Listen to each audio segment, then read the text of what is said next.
Dobrý večer, vítáme vás v relácii. Posvětíme si na váš najtemnejší chlap. Som moderátor Dom Hrom a toto je môj host, pán doktor Džugaš Rivil. Dobrý večer. Ktorý rád pitva. Naši paparazzi zistili. Pardon, ospravedlňujem sa vám, vážený televízny alebo aj iní pojebaní diváci. Práve mi písala manželka, že som kúpil mléko a rohlíky a salám. Kúpil. Takže, pán Džugaši, ako sa vám darí vo vašej práci, pitvaní a pitvaní? No viete, je to veľmi náročná práca, no to je tak, človek si musí proste prežiť to svoje, prežiť si určité roky praxe, také nemôže to robiť kdejaký hotentoten. Najťažšie je pitvať hlavne žaby a žaby a myši. A myši také pitvá myši a dokáže nás pitvať čokoľvek, čo budete chcieť. Naši paparazzi odfotili, ako ste raz zdravému človekovi odrezal zdravú ruku. O to si on iba myslel, že je zdravý. Môžete mi povedať prečo? No pretože sa z neho stával zombie. Bol nakazený špeciálnym vírom, ktorého sa nakazil, keď práve si čuchal k púpave. Ale on nám práve včera volal a povedal, a rozprával úplne normálne, nejako nejaký zombie a povedal nám ten problém, že si mu urezal zdravú ruku. No lebo ja som ho už zachránil, chápete to?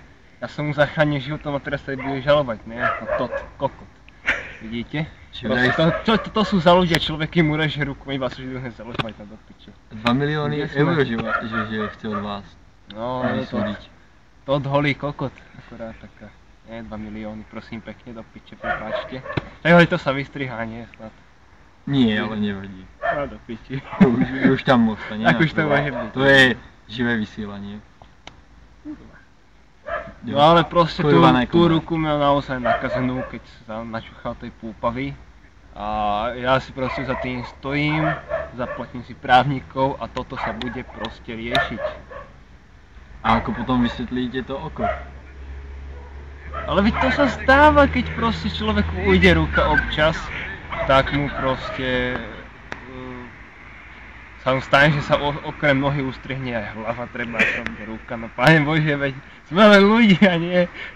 Ja sme supermani. Áno, ale čo potom trúchliaca rodina? Ale veď žije, ide ma žalovať, tak čo do piče? Ale čo tých 5 obetí predtým, ktorým ste ustrihli aj konečníky? No pardon, údy, konečník sa nedá ustrihnúť, hlavy a podobné sračky. A vykastroval ste ich ešte predtým? Prosím vás, koho som jak kedy? Zaživa? No to nie, to je to akože to vôbec nie, s tým ja nič nemám to.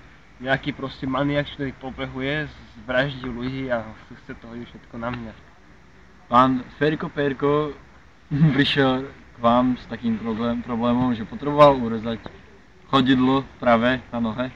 Áno, a čo ja s tým? A že vraj miesto toho, aby ste mu urezali tú nohu, ste mu urezali pravé aj levé vajce a narezal tam vtáka. Áno, ja sa priznávam, bol som trošku opitý, to si niekedy nevypije, ne? Tak do piči. Ale počas práce. Ale tak to sa stáva, Pane Bože. Áno, a teraz sa vrátime až po reklame. Výborná chuť, svieža vôňa, dobrá na trávenie a problémy s tráviacím traktom. Malina.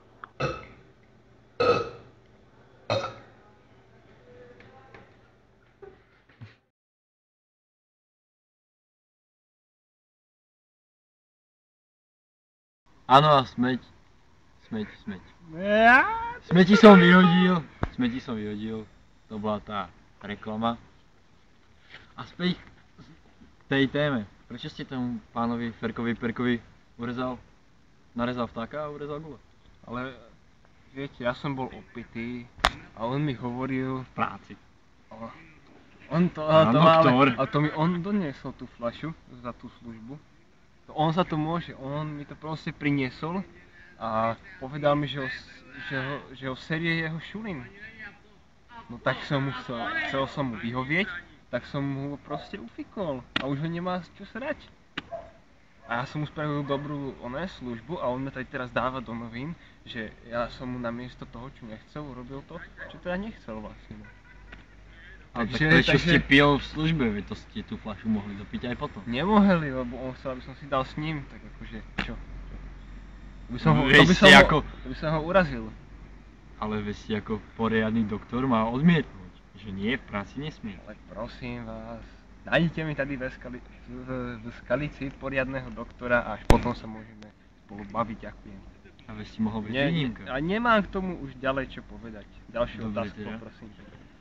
Ďalšiu otázku, našiel som tady, pred chvíľou písal jeden divák, Áno, do piče, čo zase.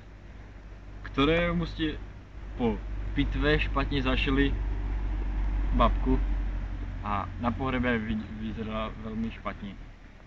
Ako je to možné? Že vraj mala hlavu medzi nohami. Prišitú.